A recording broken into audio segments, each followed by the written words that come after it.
अंधं तमः प्रविशन्ति ये विद्यामुपासते ततो भूय इव ते तमोय उविद्याया गुरताः। अंधं तमः प्रविशन्ति ये विद्यामुपासते ततो भूय इव ते तमोय उविद्याया गुरताः।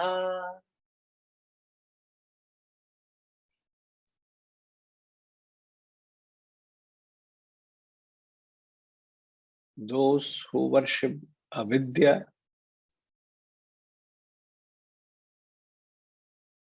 avidyayam upasate. Upasate means worship. Avidyayam, avidya, which means ignorance, enter into andham tamah, enter into blinding darkness, blinding darkness.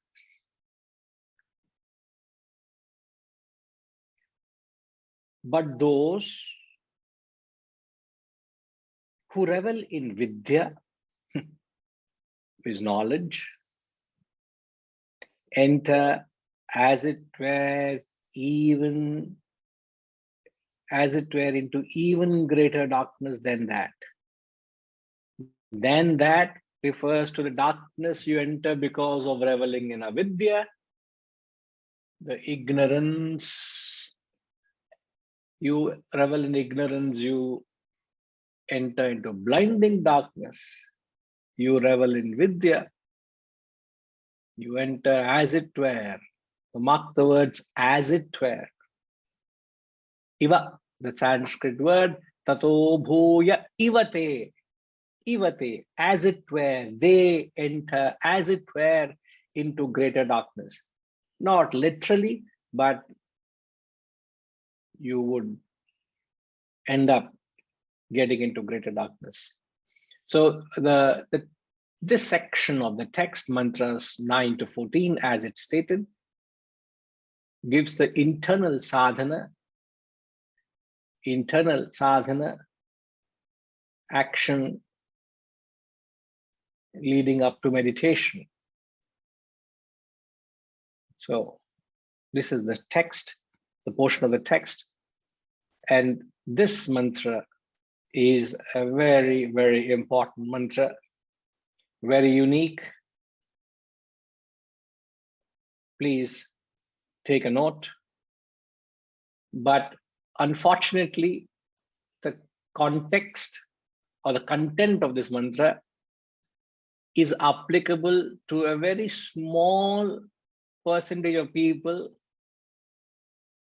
who are genuinely seeking spirituality.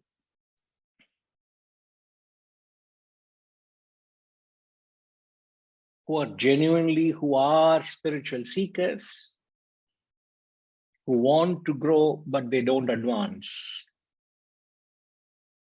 So a very small percentage of people, and I can mentally count how many of us fit into that category even in this platform. How many of you all are really seeking the truth, are only seeking the truth? In fact, you should say, sir, I'm with you, sir, on that. In fact, I have no time for anything else. I have no time to complain about people. I have no time to complain about the government. I have no time to complain about the traffic. I have no time to complain about so many things because I'm only interested in seeking the self.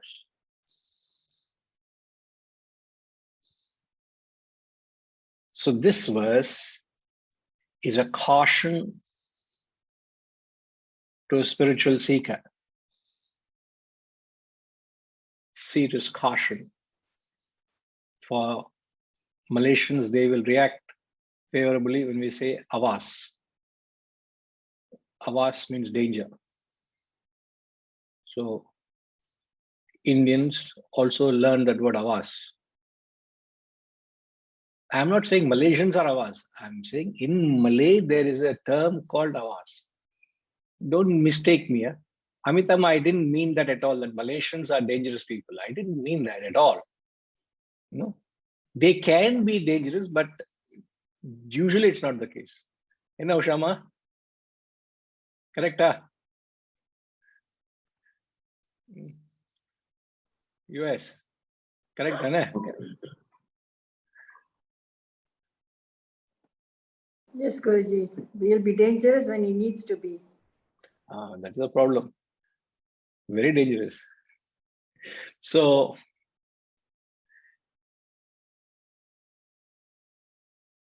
the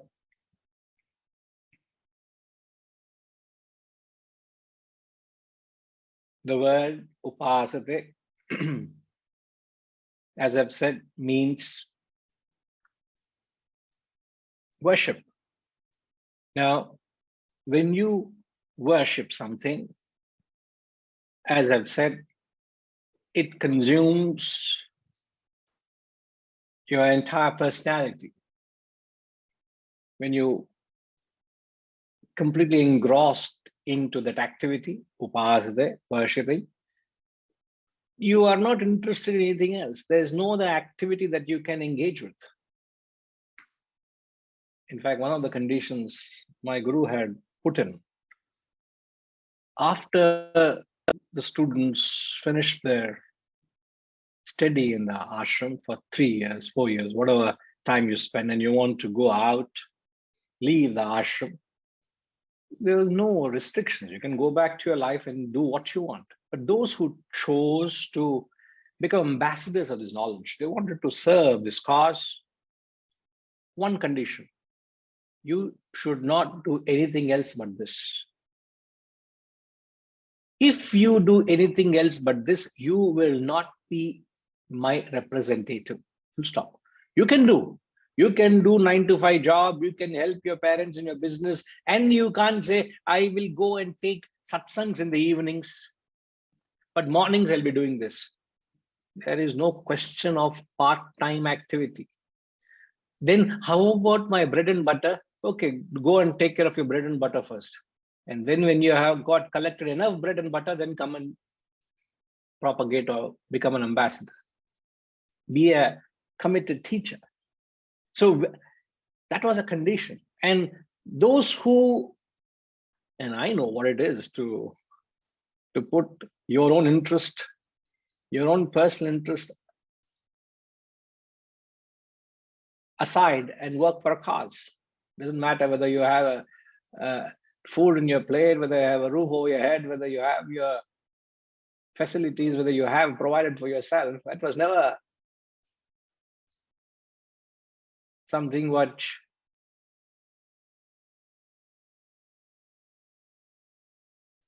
was, it's not, it was provided for, therefore you are comfortably embarked on this journey. And I know those who were torn apart in the dilemma moved on. You are not able to worship. So you have to put aside everything else if you want to worship the self. Now, put this word upasate into the context of the mantra. What he's saying, those who worship avidya. Now, avidya is being interpreted as worldly pursuits. Anything terrestrial, anything mundane, anything confined to the worldly matters, it is called avidya. Now, avidya, ignorance. Now, when we say we are using the word avidya, we are using the word avidya as ignorance. We are using the word avidya as worldly pursuits. You are able to jot down these 3 words. We're saying avidya as ignorance. We are also saying avidya as worldly pursuits. Now, my question is, how can you say avidya as worldly pursuits? Then the question should crop in your mind, Why is avidya told worldly pursuit? Avidya, ignorance, the world arises because of the ignorance of yourself. Remember that. That's the equation. The non-apprehension, the not understanding of the self creates the world. Just like the ignorance of the rope creates the snake, isn't it? The non-apprehension of the reality, which is the rope, creates a snake. And then comes the fear. Oh, snake, snake, snake. You're terrified, you're petrified. Exactly the same way, the existence of the world comes only when there is ignorance of the self. The non-apprehension of the self, the lack of your capacity, you lack the ability to conceive the self, you're ignorant. So the materialistic people, the worldly people worship the world, all that the world has to offer. What has the world to offer to you? Name, fame, money, power, family, politics. That's all the world has to offer. And those who get caught up in these realms of the world, the greater attraction to this is because you are ignorant of anything beyond it. So actually there's a pun on the word avidya. There's a pun. Because of the ignorance of the higher, you are caught up in the lower. You worship the lower. You're worshipping your investments, you're worshipping your family, you're worshipping your belongings, you're worshipping your job, you're worshipping your family, you're worshipping everything other than the self. You are attached.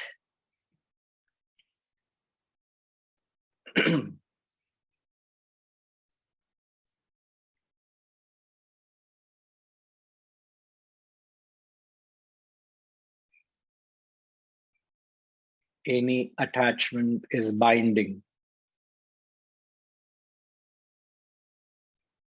It doesn't help you grow. So those who are attached to avidya, in one statement, you can say they're all attached to the world. This is the majority of humanity.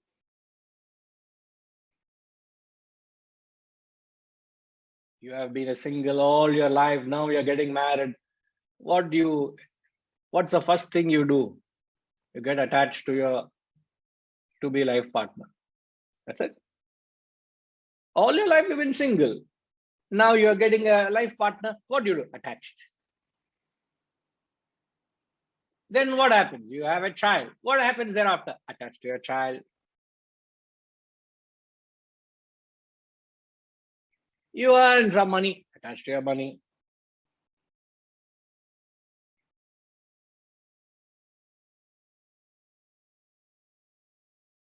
You become successful. You've got power. Attached to power. You created some name. There's a buzz. The other day, I was very happy to hear one of our acquaintances, friends, not acquaintance, friends, through my daughter. We came to know a family, Indian expats who were in Malaysia those days. We came to know them, and we met a few times, and we've known each other and the family. They are in touch. I'm not in touch with the gentleman. Other day, a message came to me in some social media. It came to me because there's some connection friends that he is one of the top 10 CEOs of 21-22. He is now based out of UK and is a top in India, top 10 CEOs. Young, dynamic.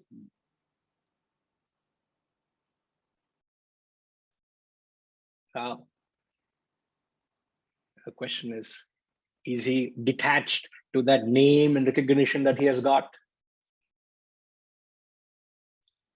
I'm not putting words into his mouth. I'm not defining him. I'm only saying it is very, very difficult for him to be detached, isn't it?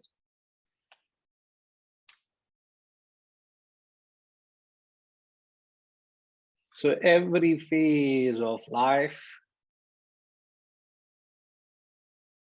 there's something that comes your way, and that something seems to define your life. Rajima, capture those lines. Huh? At every stage of your life, something comes your way, and that something seems to define your life. Now, why I say Rajima is because she's doing the takeaways, and I want this statement to appear in the takeaways. I don't remember what was said, but it's something nice. What have I said, Ma? Rajima? At every phase of the life, something comes your way and that consumes your life. No, that defines your life. Defines it. Thank God I asked you. No, it's the same thing. That defines it. What do you mean by that statement? At every stage of your life, what's that you said? At every stage of your life, something comes your way, and that seems to define your life.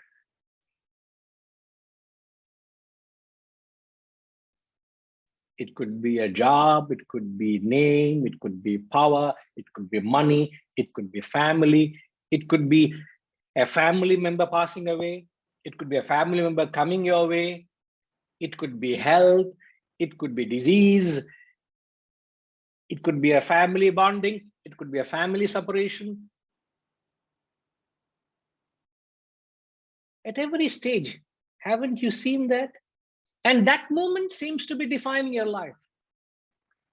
Yesterday, my maid called me, the maid who comes to the center, the housekeeper. She called me, sir, I'm not coming today for work. Well, what happened, Lakshmi? I said, sir, I got a very sad news this morning that my sister's son committed suicide. What? 19-year-old boy committed suicide.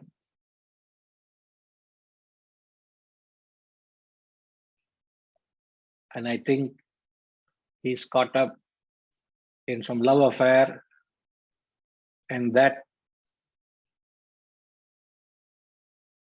has prompted him to take that extreme step. There is no more further meaning to life, purpose to life. Life shrinks as it were to that moment. That's what I mean.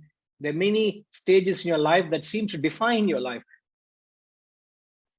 And the gravity of that moment that seems to define your life, the question, Amita, the gravity that seems to define, the gravity of the moment that seems to define your life is defined by what? Amitama? By your attachment to it. By your degree of attachment. Yeah. We are all attached. I'm including myself into it. We're all attached. But to what extent that situation seems to grip you and have a toll on you depends on The degree. to what extent I'm attached to it. Yeah. So none of us are spared from the pangs of attachment.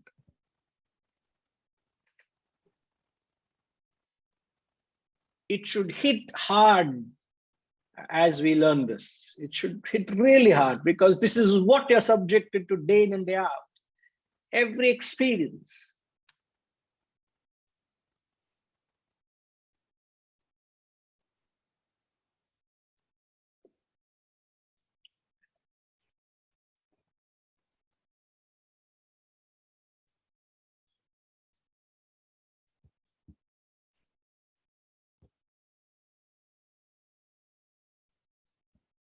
So people who are attached to the world, to Vidya, they are worshipping the world, Either you're worshipping your business, or worshipping your family, or worshipping your investments, or something in the world you're worshipping. In effect, the words we use, worshipping is nothing but having a black market value. You have so much value to it, it means everything to you in life, worshipping it.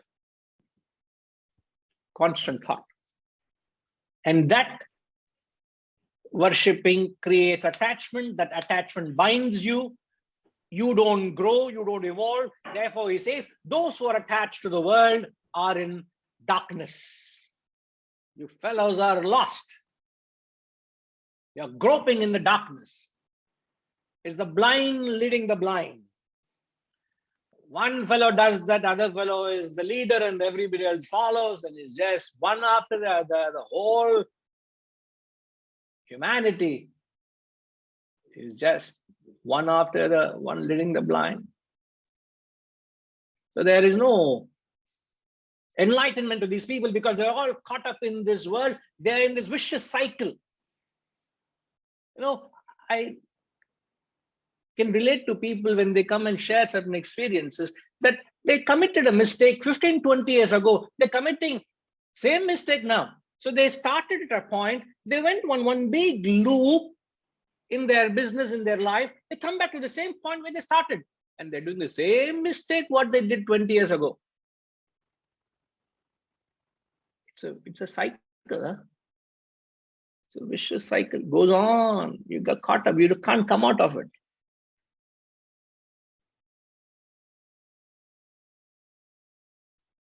Some of you may be feeling very, I don't belong to this category. Your collars may be up. You may be a few feet off the ground. Because those who are attached to the world, they're in darkness. You are telling to yourself, oh, no, I am not attached to the world. I have no value for all these things in the world. I am a spiritual seeker. I don't belong to the 99% category. I am that 1% category who are seeking the self, who is worshipping Vidya.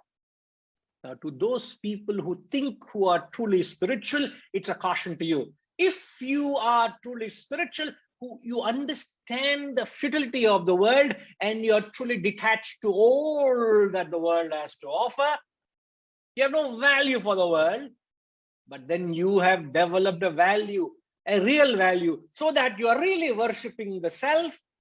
Like when we greet each other, we say, Namaskar, I worship you. Exactly the same way, in and through every purpose of your life, every action, every effort, every purpose is to attain the self. Such a seeker is worshipping Vidya. Vidya means knowledge.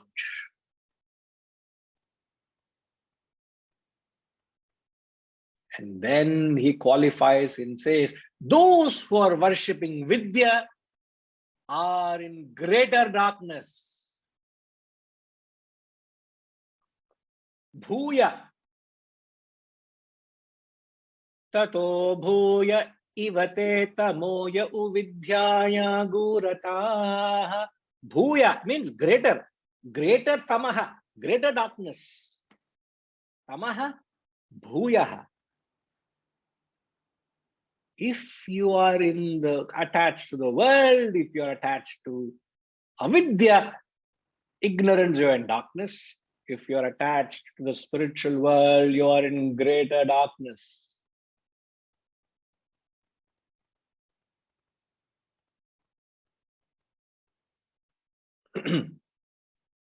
Now, as I've said, it's a caution to spiritual seekers.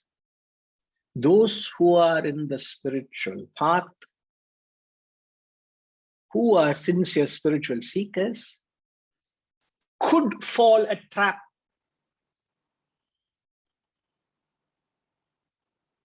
To ensure you don't fall a trap, this mantra will serve the purpose to you.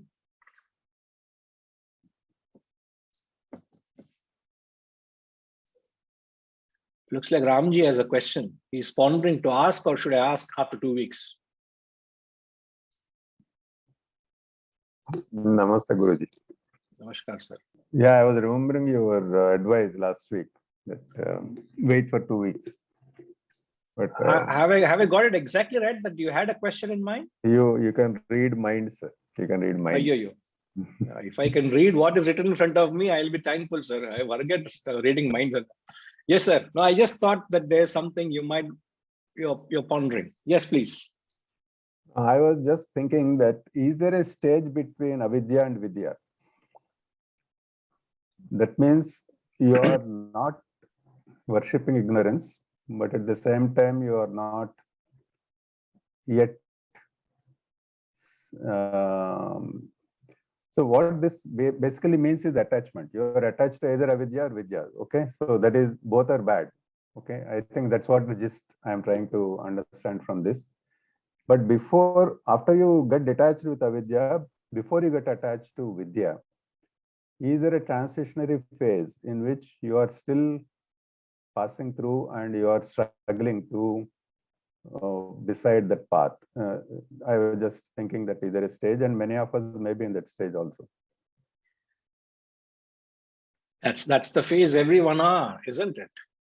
Yeah. When I mean everyone in the sense those who have realized, who have woken up to this wisdom, they leave the realms of the avidya and embrace the higher realms of the self.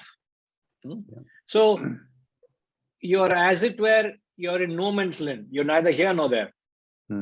Because you're left the comforts of the material world, nor are you established in the spiritual world. That's the worst place to be in. Because you have left the presence of your comforts, nor are you in the comforts of where you wish to be.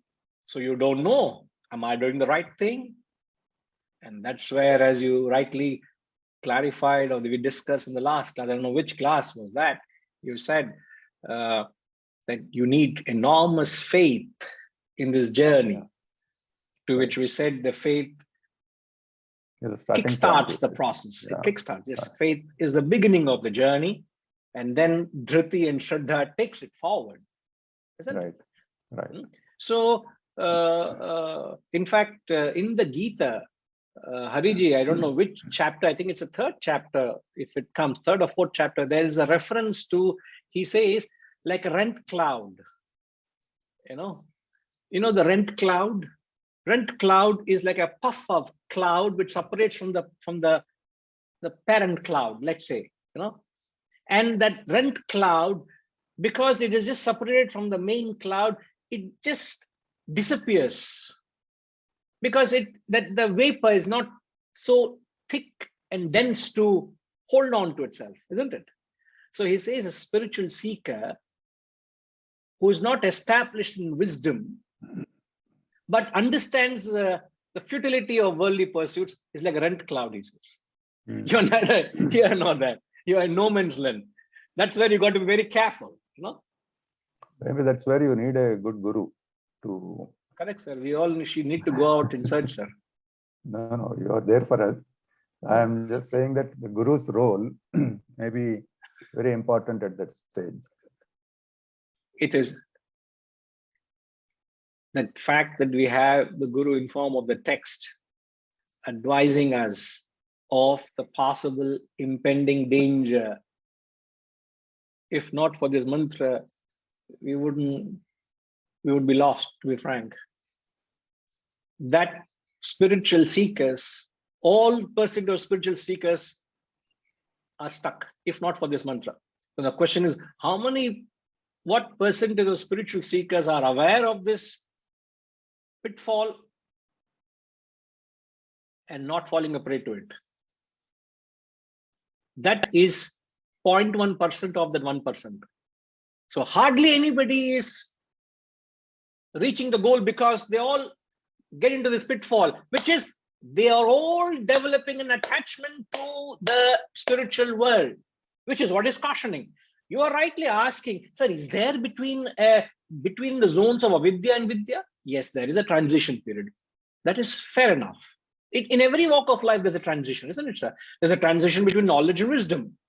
There's a transition between avidya and vidya, between worldly and spiritual establishment. Yes, but he is talking about those who are established in the spiritual path. That's why I said it's only caters to a small percentage of spiritual seekers. And how many of us can claim ourselves to be serious spiritual seekers, worshipping only the self, nothing else in the world? To those people, this verse is applicable. But there's no harm getting familiarized of what's to come in the future so that it helps you. Because the principle is same. The principle, what applies to the world, the same principle applies to the self. The principle is Don't get attached. don't get attached. Simple as that.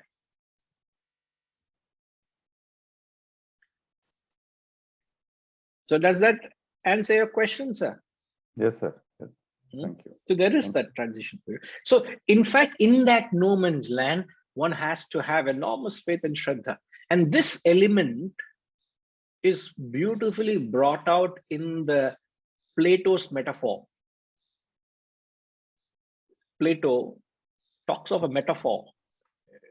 Can you recall that metaphor? I've quoted once or twice in the past. Okay, just briefly I'll mention. Plato talks of a generation lost deep in the recesses of a mountain. Generations have been living. Now you got to visualize it. It's not reality, but he just creates a concept to convey this message. And these all philosophers are, even though they present it differently, but their thoughts are alike. There's a great similarity in Vedanta, Vedantic teachings. He's actually teaching Vedanta in his own way. So he talks of a generation lost deep in the mountains, and all their life revolved around a flame, a fire, and they used to congregate around the flame, sit around the flame and entertain themselves. That's the only thing that they had, nothing else that they knew. And all they saw was see their shadows in different shapes and sizes on the walls of the caves and entertain themselves and chit chat, and time passed by. So don't ask me how did they get food and water and all. This is all not for independent thought. Please, all the thinkers in this group, don't think wild. It's just a metaphor. Now, amongst the group, amongst that generation, there was one individual, a person who started questioning the very purpose of all that existence. And he tried to raise some questions and say, man, is this all that you have known and seen? Have your fathers and forefathers haven't told you of any other worlds beyond these walls of the caves? He didn't get any answers. In fact, he got strange looks from them and said, what are you talking? This is all life, man. What are you talking about of a world beyond this? This is life. Accept it and live it. But he didn't get any help from anybody in the generation, in the community within him. So there was a bug that was growing stronger. That urge was there to explore, is there anything beyond? And one fine moment, when the generation were all asleep, everybody were asleep, he just took off with the hope that he will experience what he believed in. Spiritual journey starts with a belief and a faith. Yeah.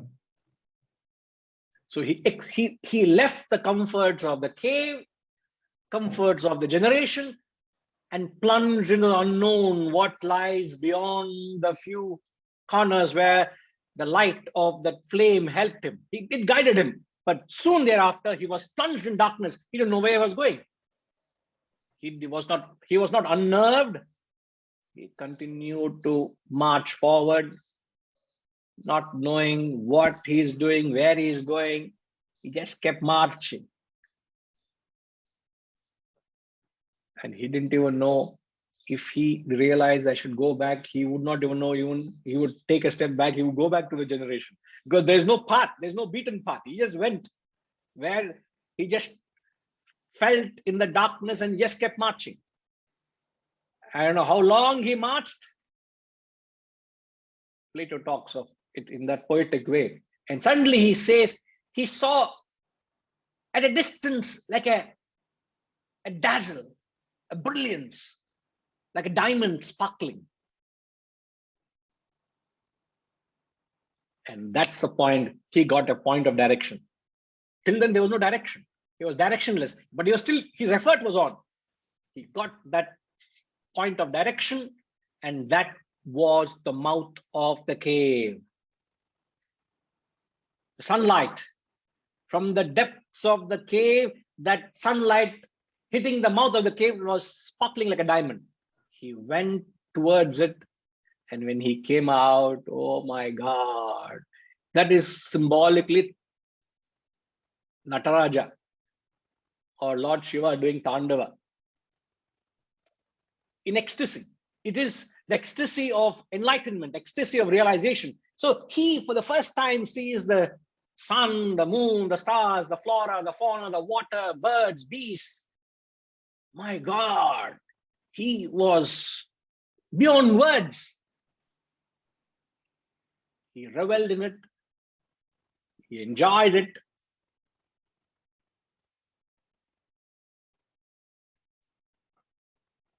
He said, I must convey this to my people.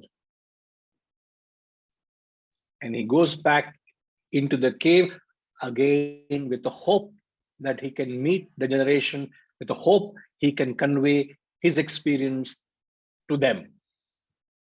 This effort is known as the Guru Shishya Parampara, the Guru wanting to pass on that wisdom to enlighten so that that parampara can continue. He didn't keep it. They didn't keep it to themselves. They committed their lives to impart this wisdom. And through coincidence, he got to the generation. They all thought this guy was lost, and suddenly he appeared from nowhere. They inquired, where were you? He shared his experiences, and none of them understood a word what they said, what he said. What sun, what moon, what water, what flower, what are you talking, man? This is all this alien language. Exactly like when we say, Ayam Atma Brahma, Tat Tvamasi, Prajnanam Brahma. What is all this Prajnanam? You know, what is Ayam Atma? I know my world. Why are you talking all these alien terms in a very, you sound very poetic, but what is it relevance to my life, my problems? I have bills to pay, I have family problems, I have stress, I've got neighbor problem, I've got my boss problem, I've got my wife problem, and now you're telling Ayam Atma Brahma. What are you talking? This is an additional problem for me. You can't relate to any of this. Exactly that same way the generation couldn't relate to it, but he never lost hope. He just waited one day until a point where somebody came up to him and said, sir, I'm with you in this journey. Let's get along. Let's pursue.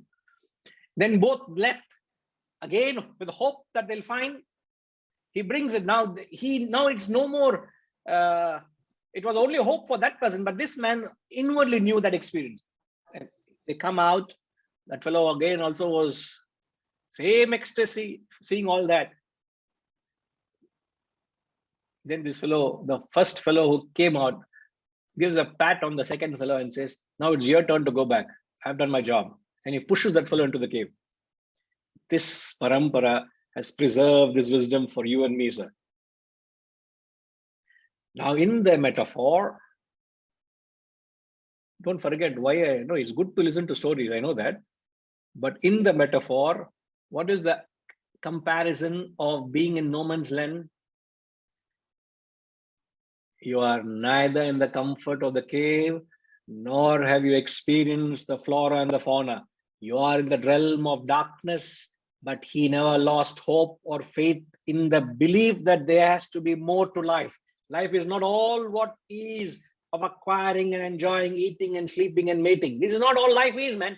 If eating and mating and sleeping is the purpose of life, I'm living the life of an animal. That's what an animal does. It's not the purpose of a human being. That's what they've got that intellect to conceive a transcendental. which is what is symbolized by the cavemen visualizing the life beyond watching the shadows of their own personalities on the walls of the caves. That's not the mere purpose of life. So it is that time where you're in no man's land. It is that enormous fate that there has to be the truth. Plato talks of that metaphor, where you're neither here nor there, but that's the time you got to carry on. Now, the same concept is brought out beautifully in Ramayana by Valmiki when Sita was separated from Lord Rama. When Sita was separated from Rama, when Sita was with Rama, she was in ecstasy. When she was separated from Rama, she was in shoka. She was sorrow. But when she went to Lanka, where was she? In Ashoka. In the Ashoka Vanam, they put it. Ashoka means she was relatively no sorrow. Why? She had enormous faith in Rama that Rama, my husband, will come and save me.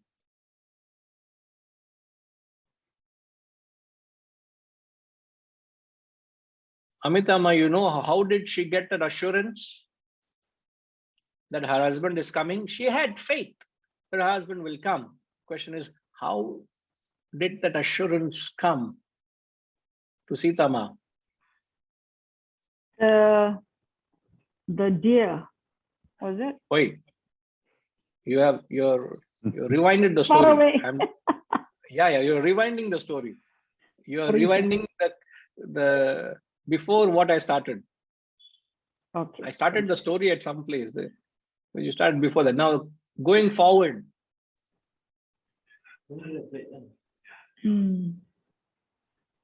Pass, sir. Sorry. Pass. No problem. Harish, do you know? At what point did Sitama get the assurance that her husband, her consort, Lord Rama, is coming to come and rescue her? Hari Om, Guruji. No, Guruji, I also am not sure, Guruji.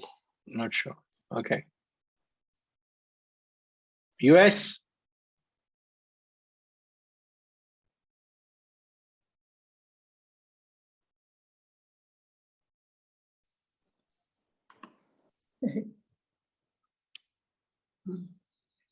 When Hanuman brought the ring.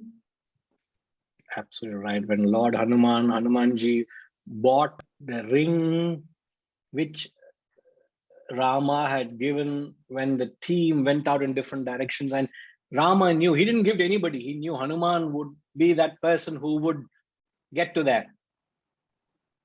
Because many people went in different directions, but the ring was given to Hanumanji, and Hanumanji gives that ring to Sitama. So that faith thereafter becomes is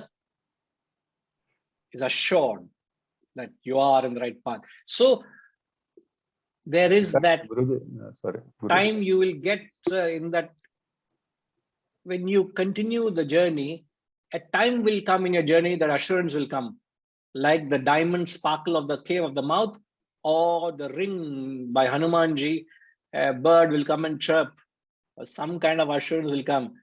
This is the right thing you're doing, carry on. Then they say, Nachirena, ere long you get to the truth. In fact, in Sundarakanda, when you read at many places, she is fluctuating between belief, faith, and doubt. You know, she is always, is he alive? Will he come? How will he cross the sea? So many things are there in her mind. Correct. But when Hanuman comes, that's when she gets that assurance. So you have Plato's metaphor. You have the same concept brought out in Ramayana, that there is the transition, and it is in that moments of transition you got to hold on to your faith and continue the effort. Yep. You will get established. Okay, sir. Thank you. Thank you. So those who are reveling in avidya are in darkness, are in ignorance. Those who are reveling in vidya are in greater darkness. Now, to spell it out, what he's saying, those who are reveling in Vidya, Vidya means knowledge, those who are reveling in the spiritual paths are the karma, bhakti, and jnana. Those who are reveling in the spiritual paths, those who develop an attachment to the very path itself, those who get bound, those who experience a sense of ecstasy, revel in the very path and the journey, they get lost in the very process, fail to reach the end, which is the goal of realization. They're very sincere, they're very genuine, they're very pure, but sadly they got involved. As I've said, it's 0.1% of all the spiritual people who are detached to the spiritual path itself.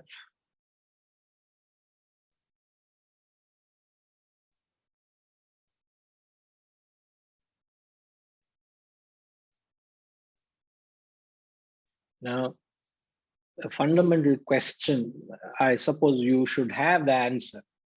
The fundamental question is, why does one get attached to anything? The fundamental principle in Vidya and Avidya is, he's saying, don't get attached. If you're attached to Avidya, you're in darkness. If you're attached to Vidya, in greater darkness. That is very clear. So the message is, be detached, don't get attached. Now I'm asking this question to explain why he says, getting attached to the spiritual world, you're in greater darkness. The question I'm asking, Shantima, the question is, why does one get attached to anything in life?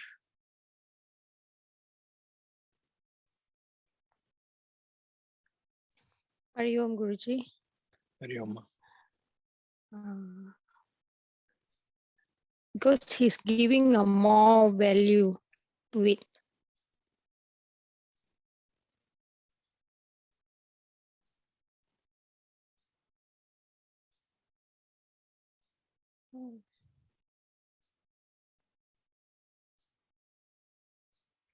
Is that all? Yes. Because you have been rightly named, Ma. She's really Shanti, you know. I don't know. I knew you will ask me this question. So Ayyo. when you start the question, I know already Guruji will ask me. I don't know whether I've understood you all, but you all have very well understood me. Huh? And correctly you pointed out, I was like a bit like, okay, you spotted me at the right. No. Please feel relaxed. There's no need to be nerved about it. He's just trying to engage. That's what all, just to keep you in the thought process. All right. No, because of the value you give. The question I'm asking is, why does one develop an attachment to anything? You think because you give a value. All right. I would want to explore further. I would like to ask Shushma Ma.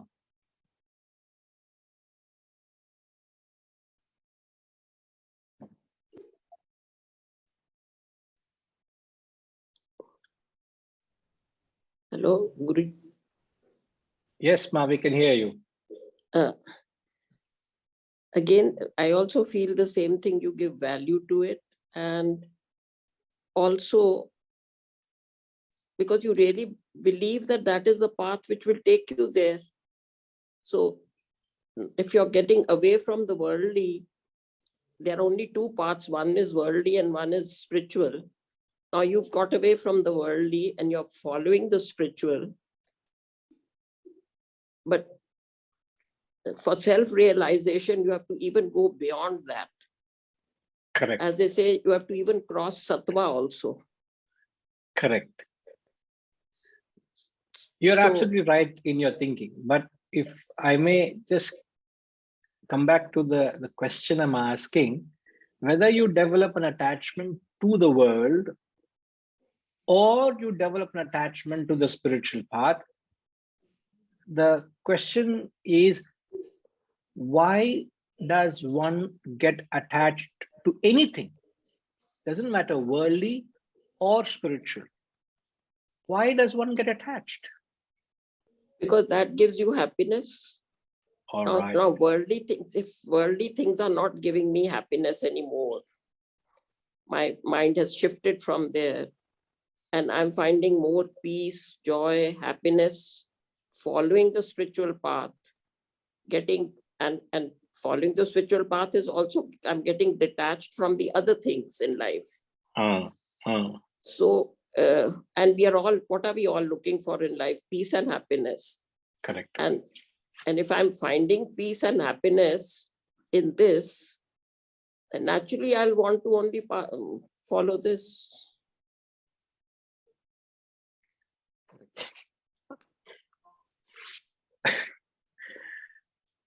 So all what we are seeking is happiness. And anything that gives you happiness unknowingly, ignorantly, one develops a value for it and Yes. invariably gets attached to it, isn't it? Yes. Therefore, anything in life that gives you happiness, avas, beware, be careful. Because unknowingly you are binding yourself to it. Anything that doesn't give you happiness, you detest it. You say, no, I don't like that. So you have a certain aversion. You don't bind yourself to it, isn't it? But Guruji, what is the third path? I mean, we have talked of one path is worldly, one is spiritual, and we talked about the river, how the rivers go into the ocean and all those metaphors. But what is then? There has to be a third path. If you're not even attached to, not attached, mean if you're not finding happiness in the spiritual life or studying the Shastras and whatever you're studying, you're trying to live whatever you are studying, not only studying. As we say, ke manan karke, you bring it into your life. If you're trying to do all that and you're feeling happy about it, now how to cross that? This is a question of a serious seeker. So I'm glad you asked. I'm certain nobody in this classroom will ask this question, Ma. They are all entertaining themselves. You're the only person who would ask this question. And I will answer this question in the next verse in detail. The next mantra talks of it, but I'll mention it, I'll explain it there. The third path, as it were, is to understand that path is not the goal. Path leads me to the goal. If I am bound by the path, it doesn't take me to the goal. So I have to be very diligent in using the path as a process, as a means. To using the path as a process and means is to have a tunnel vision. Rajima, please write down all this, capture it. To using the path as a process and a means is to have a tunnel vision, which is you have very clear with your purpose, you have no other interest. But when you get into a tunnel, why did you get into a tunnel? because there was no other alternative left for me. The road I took, it drew me to the tunnel, to the mouth of that huge mountain. And I entered the tunnel. I ask you, Ma, why did you enter the tunnel? I entered the tunnel because I want to reach my goal, and the tunnel seems to come in my way. How beautiful a tunnel may be, would you be interested to construct a home for yourself in the tunnel and stay put in the tunnel? What are you talking, sir? A tunnel is just a means that I pass through and go beyond the tunnel to my destination. Doesn't it sound absurd that you build a castle in a tunnel? That is what all we are doing. We have all got into a beautiful realm, having found there's no greater joy in the world. You find this far greater joy in the spiritual world. You find that you do whatever you do for happiness, but spiritual realm gives you far more happiness than the material realm. Therefore, you develop far greater attachment to the spiritual world than attachment to the material world. But you should not develop an attachment to the spiritual world. Getting attached to the spiritual world is like building a castle in the tunnel. Example. Absurd. What? It sounds blasphemous. What are you talking, sir? Ridiculous. You can't say that. How can I build a castle in a tunnel? In fact, you are told you can't even stop your car in the tunnel. Whenever you're passing the tunnel, the constant signage you see, do not stop. There has to be one thumb rule in a tunnel is there has to be a continuous flow of traffic. You can't stop in the tunnel and block the narrow passage of the 2-lane, or maximum it's 2-lane you have. And you can't block by parking and saying, I'll take selfie. No selfie, no wealthy. Get out of the tunnel. You have a limited time. You got into it to get out of it, not to stay put there. Similarly, mark the words, very powerful words. It might be sounding too arrogant. It might be being very upright and strong. You have got into it only to get out of it. No staying put there. You have got into this path because we have been recommended these paths of the karma, bhakti, jnanam to get to the self. But you have got into it and you got stuck to the path. And that is why this mantra is appearing. Because everybody has got into the spiritual path of performing seva, having love for God, entertaining divine thoughts. You want to do little seva, you're attached to your seva.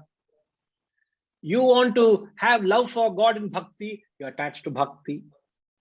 Because you get no love from people in your home. You have developed a fascination to God. You're doing some singing, some bhajans and kirtans. You've developed attachment to God.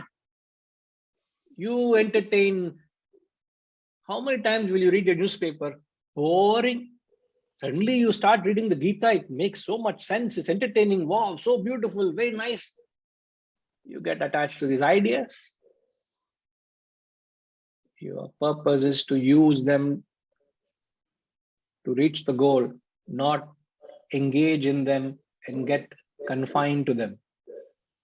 Now, since everybody are just reveling in the very path itself, so the third path, as it were, is you use the path to get to the goal, not get into the path and get stuck to the path itself.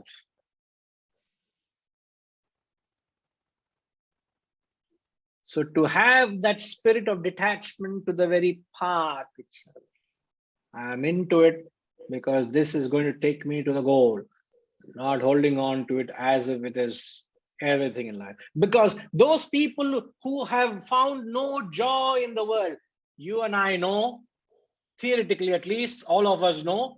I do not know how many of us are convinced with it, that there is no joy in the world. How many of you are convinced with it? Raise hand, please. There is no joy or happiness in the world out there. How many of you are convinced? Rajima is thinking, she's saying, am I to really raise hand? Ma, you have to salute, ma. Not like this, like this. You're doing dilly, like this. How many of us are convinced and we can roar to the world and say, there is no happiness in the world out there? No happiness.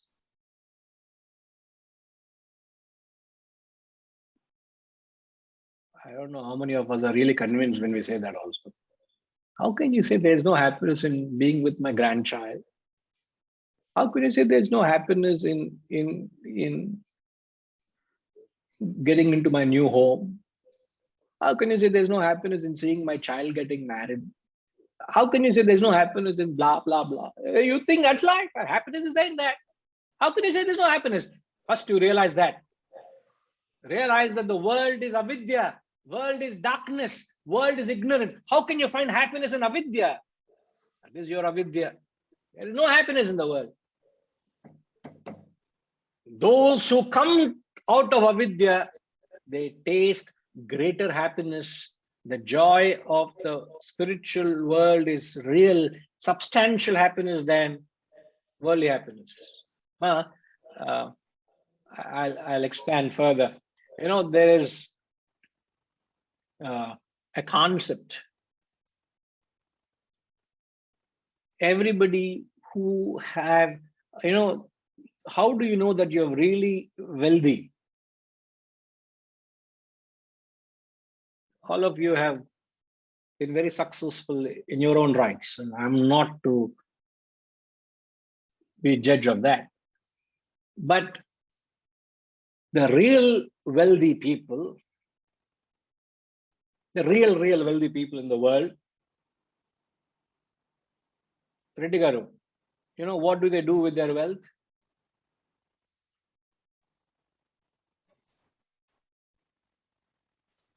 Pranam Guruji, wealthy in terms of the spiritual or materialistic? Materialistic. I know you're highly spiritual, sir. Please come down to the worldly level. So the people, highly wealthy people, definitely they get into the philanthropy. Correct. The real wealthy people get into philanthropy. They start giving. You know, what's the philosophy behind that? I don't know whether you've heard of it, but I would like to know if any one of you bring it out from you all. Why do they take to that? At least forget the technical term, but at least in the concepts you have just said, sir, now. Can you relate to it?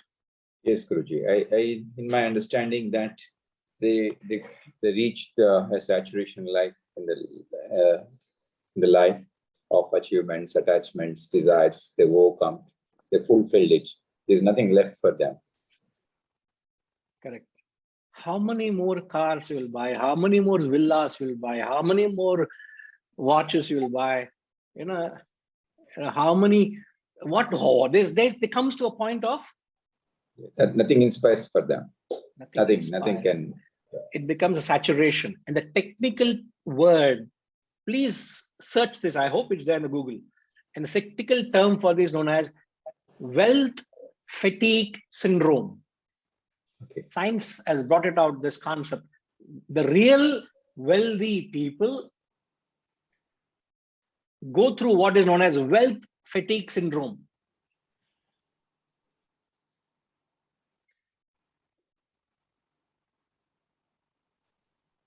This is exactly what Adi Shankaracharya said, no, in Bhajagovindam.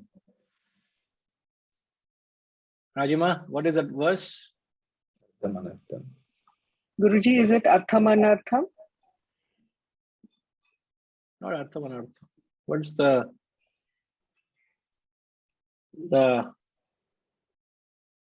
is it not the very first few mantras, no?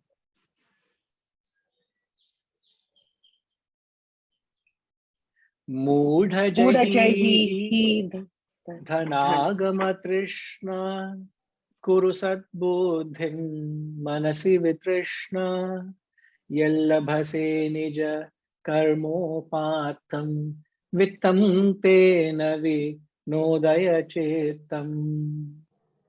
He says, "O fool, give up your thirst for aggrandizing wealth. There is not the least happiness in it," he says. Instead of that, create the thought of the reality. A fool, a wise man will not have to reach the threshold of wealth to experience this wealth fatigue syndrome, Reddy Garu. Yes. So when they experience that syndrome where they fatigued of acquiring and running and amassing, that's when they start parting. That's when they start giving. Now, why is it that they start giving? Can you spell it out, sir?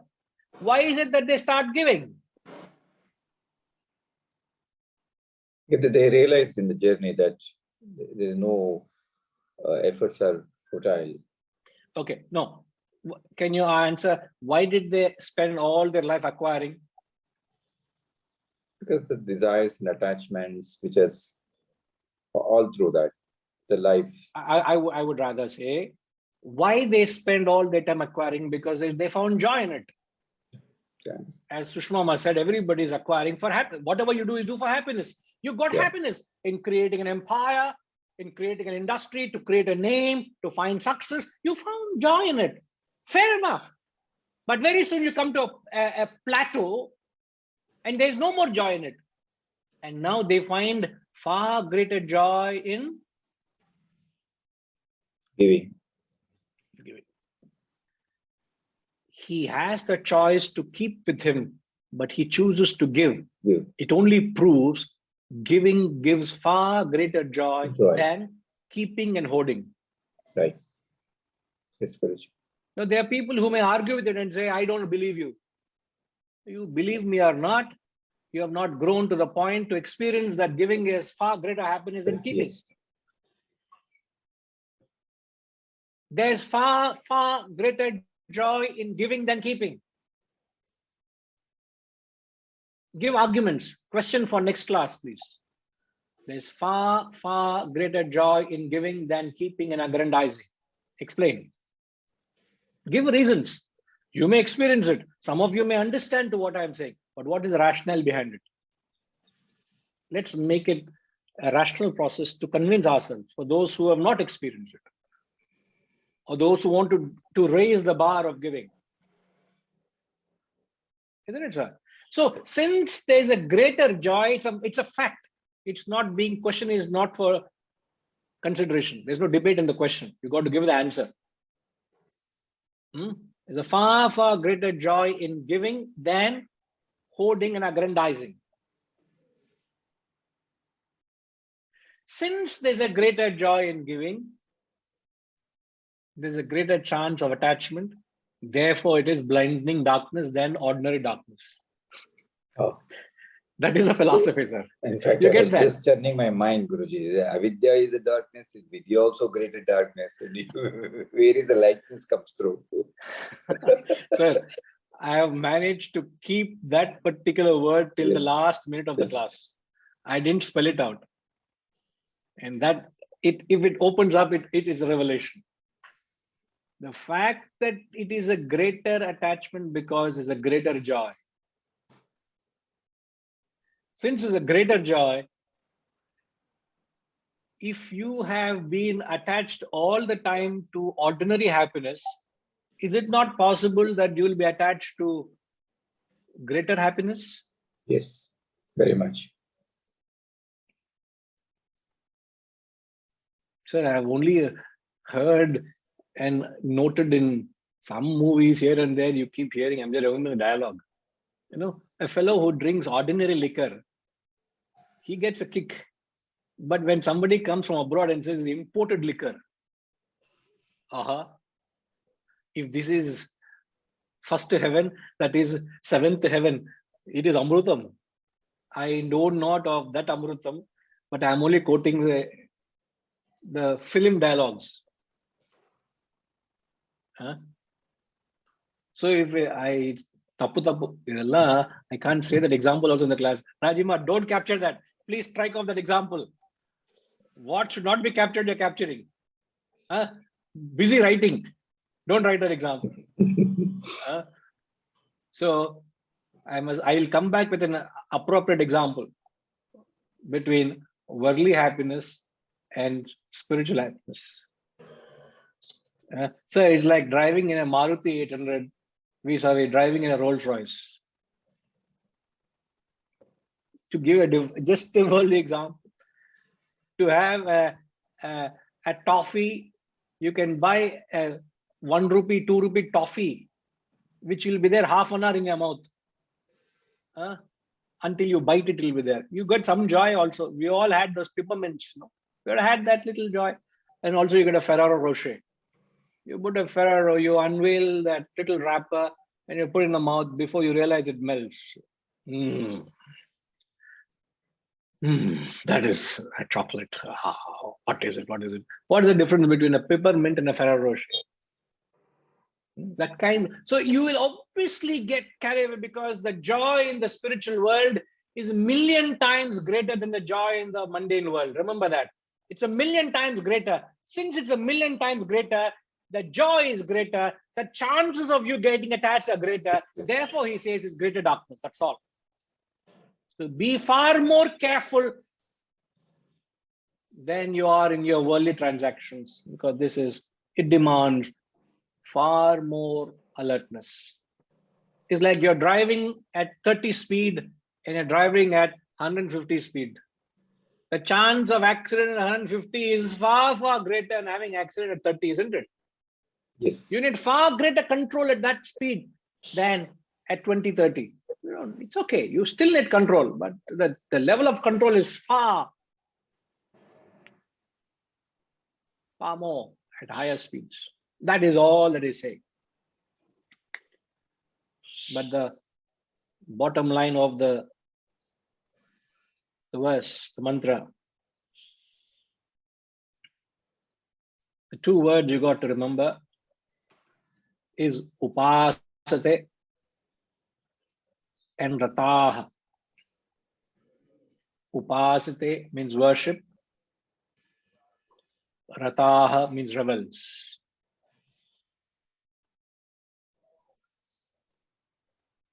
Upasate, worship. Rataha, rebels.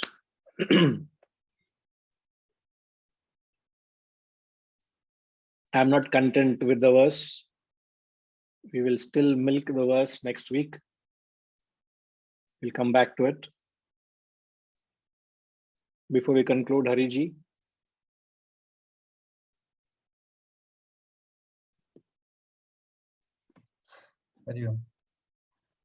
Guruji,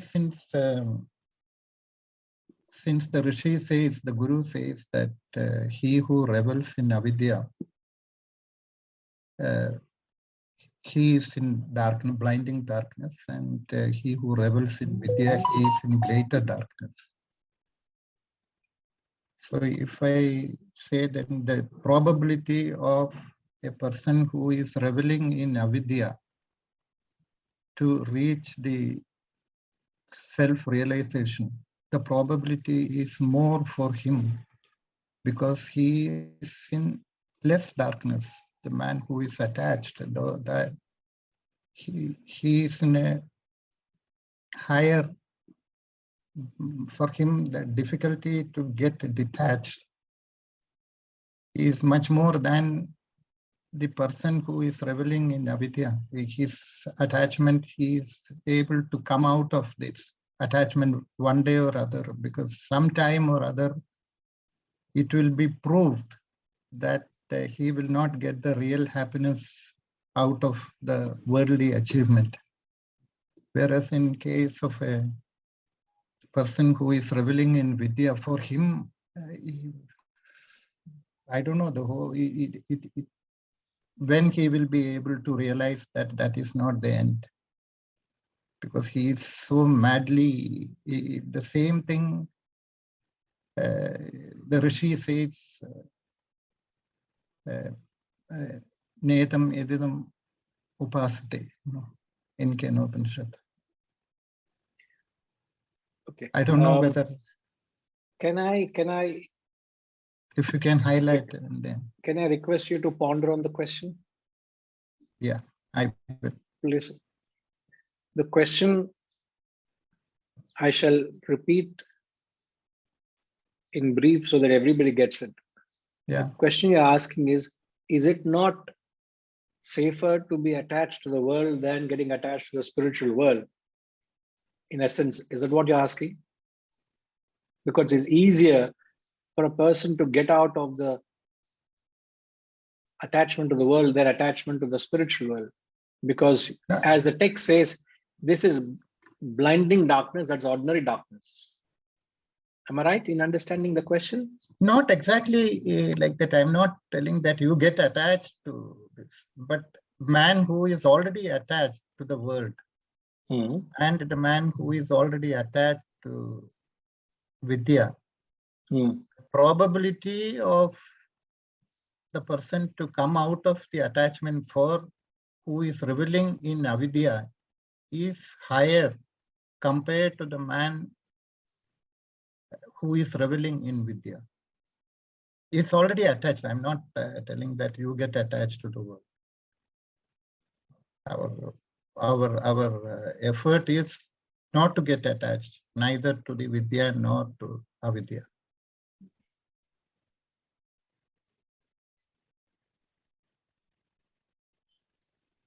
Can you phrase it for us? Don't explain. No, I will phrase it. I will send it to Rajima. My question. No, phrase now, sir. Phrase now. Can you summarize it? Phrase it. What is it you're asking? Since the Guru says, he who revels in avidya, he is in blinding darkness, and he who revels in vidya, he is in greater darkness. So the chances of a person who is reveling in avidya to come out of that attachment and evolve further is higher than the chances of a person who is already attached to Vidya or who is reveling in Vidya. Because he knows, the avidya person, he knows that I'm not Sir, going again, to you're get. explaining, sir. Please, don't Yeah, explain, sir, please. This is my question. I'm lending my ears to get you understand the question. Yeah, this is my question. The question is the chances of Okay. a person who is reveling in. If you want, I can write it and send it to Raj. Please, please do. It can be shared in the group, but however, I would request you to ponder over it. Yeah. And we shall come back. I have already given a question, and we can take up your question as well next week when we start the satsang. Okay, sir. Okay. Thank you. Om Purnamada Purnamidam Purnat Purnamudachyate Purnasya Purnamadaya Purnamevavashishyate. Om Shanti Shanti Shanti. Hari Om. Shri Gurubhyo Namaha. Hari Om.